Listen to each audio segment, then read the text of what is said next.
যারা বলেছিলেন আমরা পালাই না, তারা জানি না এখন কিভাবে কোথায় গেলেন। আমরা কোনোদিন এটা বলি নাই যে আমরা পালাই না, তবে আলহামদুলিল্লাহ রাব্বুল ইজ্জত আমাদেরকে এটুকু মেহেরবানি করেছেন যে আসলেই আমরা পালাইনি। আমরা ফাঁসির রশি গলায় নিয়েছি, কিন্তু দেশ থেকে পালাইনি।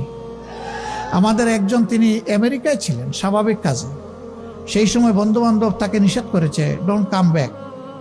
তিনি বলছেন কেন? বলেছে যে আপনাকে ওই রকমই পারসিকিউট করা হবে, অবিচার করা হবে, যেমনটা অবিচার করা হচ্ছে আপনার সিনিয়র লিডারদের সাথে। তিনি বলছেন সিনিয়র লিডাররা যদি আল্লাহর জন্য ধৈর্য ধরে সহ্য করে থাকতে পারেন, আমিও পারবো, আমি আসছি। আদালতে দাঁড়িয়ে আমাকে ফাঁসি দেওয়া হোক, আমার কোনো আপত্তি নাই। আমি পলাতক হিসাবে এই বদনামের অংশ নিতে চাই না যে আমি অপরাধী। আমি আদালতে দাঁড়িয়ে বলবো আমি নিরপরাধ।